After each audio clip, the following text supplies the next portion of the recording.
Welcome to this village run video. How are you all doing today? I hope you're fine. And if you're not going to subscribe, make sure to subscribe and leave some comment. We have a lot more to do on this channel. We have a Malagudi that we are refurbishing. There is a new project car coming in, a new flip car, so there is a lot of things that we will be doing in the future. But today we bought a TDM 850 for parts, the 4TX, I think it's 1996-ish year. So let's take a look at it, let's talk quick about it, and then let's dive right into it. So this is the remnants of what left of the TDM 4TX 96, as I said. It crashed, the previous owner crashed it, then bought a lot of parts to put it back together. These fork tubes are new. As you can see, the old ones was bent. I had to cut to get off, and I also cut these holes because I put this shaft in them, like so. Well, it was in that second one, but I put this in and I beat it with a hammer to get the forks out. And I put the brand new tubes that he bought for this into the old bottoms.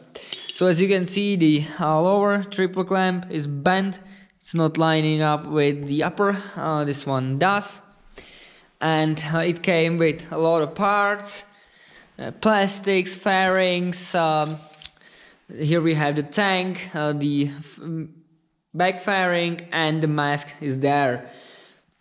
I think there is also a headlight, so that's a really good parts bike. The engine in this should run, at least what the owner told me. It is a crashed bike, so it should run. So the first thing I noticed is that the starter relay is unplugged. We have some aftermarket cycle lock alarm system that this garbage, probably aftermarket garbage, or maybe this is a factory, or maybe just good tape work here. So we will get rid of the cycle lock and reconnect the starter relay. We are missing a bolt on here. It's probably can use this one. Yeah, we can. This should be ground, I suppose, and I don't know why, but the battery is in here underneath the fuel pump, and it's pretty hard to get to, so you need to hook a jumper pack to it, a booster pack, and we will see what we can do. I've got my Hummingbird connected. That's my starter source. I call it the Hummingbird because you will hear in a second. It makes a distinctive noise. I have this ground on the motor and positive on the battery lead to the starter relay. So in theory, if I flip the button, two things can happen. One, that the bike will go up in flames, and the second one, that anything doesn't happen, and we will just turn the key and it will crank. So let's see. Well, first things first, it doesn't smoke from anywhere, so let's see if we can turn the key on and if the neutral light will come on, which it does. Another step will be to put you in the stand and try to crank it. Okay, I've got the right switch right here, so let's try and see if it cranks. Battery is weak, or we have a bad connection. Let's see here if we can make it better. It cranks. Okay, it cranks. So let's put away these gauges, and let's there is a 10mm screw holding the airbox on, so let's get the airbox off and we will shoot some ether in it and we'll see if it will fire. If it will, then we can put some gasoline inside the funnel and we'll see if it will fire on the gasoline.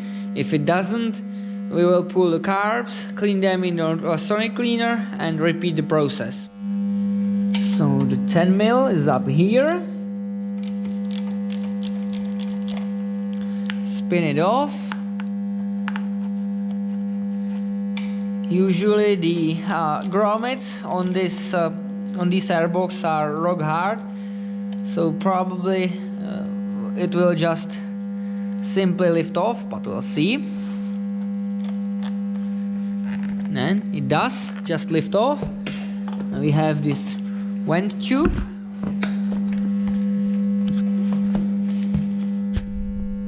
We have a vent tube on the bottom, and we can get rid of the air filter. Now some ether, and open up the valve bodies. Shoot a little bit in, close it up, and nothing. Why?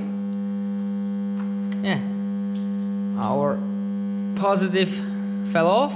So now, come on.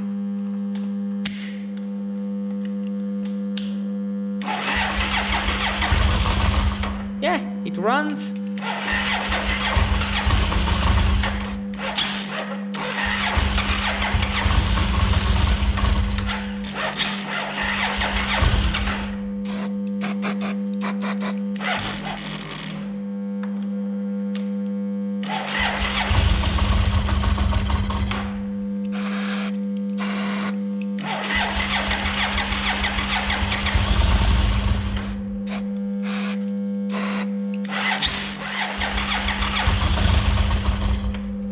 Yeah, so it runs. So let's see if we can introduce some fuel to it and if it will run on fuel.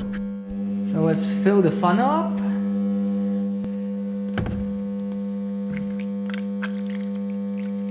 I made a mess as usual.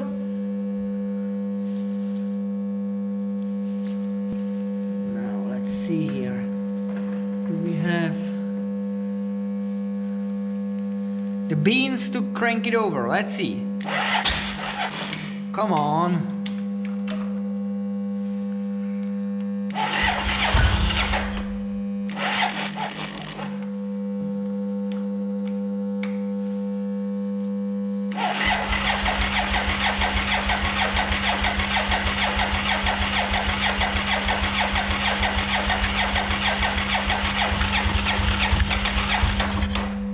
Let's add a little bit more fuel, but it's trying though.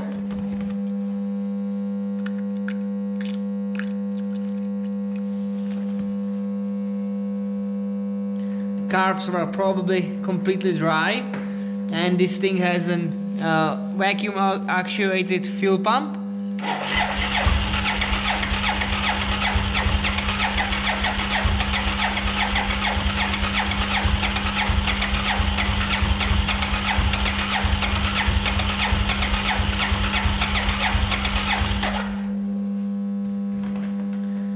Suck up the gas again.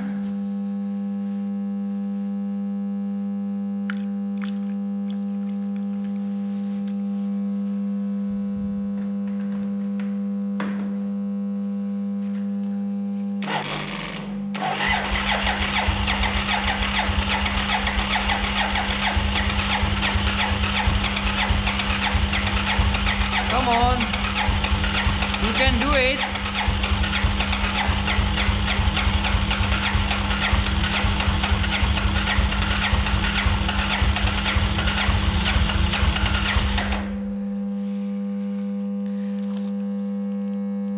I don't know where these things have a choke. Do you see a choke? Cause I don't. I don't see a choke.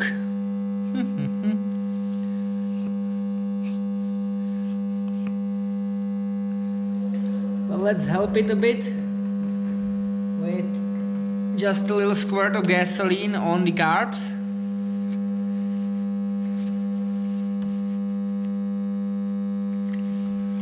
That should be enough. And repeat the process.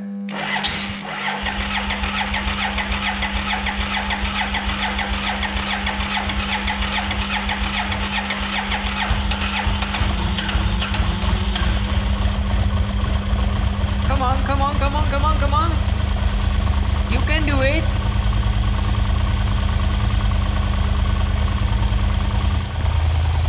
Well, this was pretty uneventful. I hope at least foreign carb clean. But probably we will have to clean the carbs also. Let's let it warm up a bit and let's see if we can give it a gas.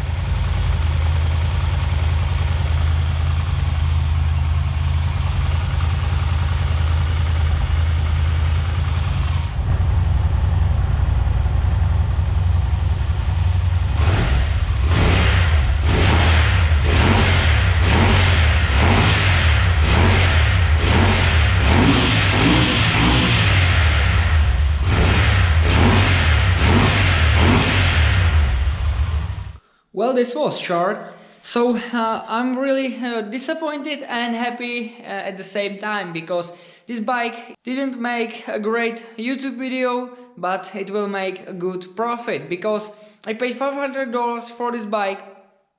These engines, there are guys that selling them for 1,000. I don't think the people will pay 1,000, because this bike, you can pick these bikes up for 1,750, so I don't think they will pay 1,000 for the engines, but it's easy $500 to $600 engine. On top of it we have carbs, we have electrical system, we have everything that we need, and all those spare parts that came with the bike, the tank, the mask, all that stuff. That's really worth the money here. So I'm really pleased with the outcome. And also we have the new fork tubes. Those can be sold for, I think, 150. So I know I will get dislikes for this video because it was so easy, but that's how it goes.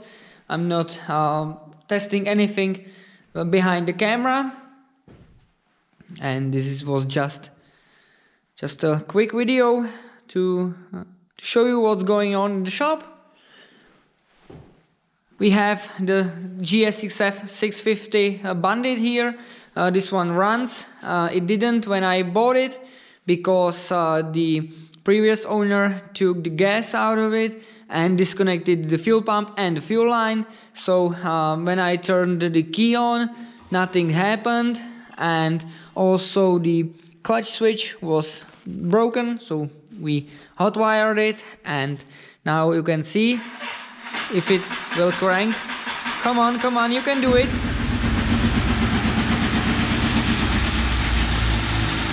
Now it cleared up, and as you can see, it runs. This has the fluid clutch. Has 48,000 kilometers.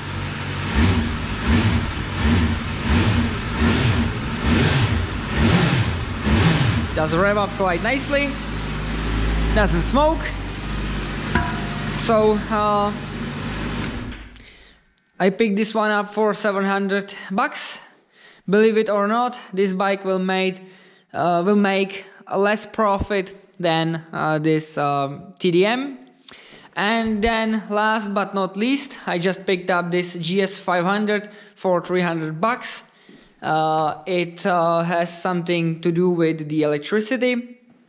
You may ask why I don't put this bike back on the road. And here's the thing. These bikes look good on the camera here. Looks good in the lighting that we have, which is minimal to none. Let's take a closer look. As you can see, somebody wrapped it in carbon fiber wrap, and some may like it. I don't like it. They wrapped everything, almost everything, in carbon fiber, including the front fender. As you can see, it has good tires, good wheels, good rims. Everything on it is good, but this bike is a $900 bike. If you would put it back on the road, and that means registration fee, insurance, all the good stuff. The rear brake disc is not the best, but if we will figure out the electric gremlin that is on this bike, if we can replace the CDI unit or something like along those lines, then we can sell the engine for, I think, 400, the front forks 550, the front wheel, the fender, the gauges, those are wrapped also, I hate it. We can sell these things for pretty good money, and we will also make those 900, maybe more, and we will have to go through no headache. So thank you for watching. This was a little bit uneventful today. If you want to see more eventful videos, please subscribe, like, share and comment. There is a project car coming. There is a video on me working on my van, changing the brakes, the front brakes. Then my $65 Copart convertible will get new valve cover gaskets, new, what we have for it? We have plug wires and oil and the general maintenance. So if you want to see that, subscribe, like, share, comment, all the good stuff, and I will see you in the next one. Bye.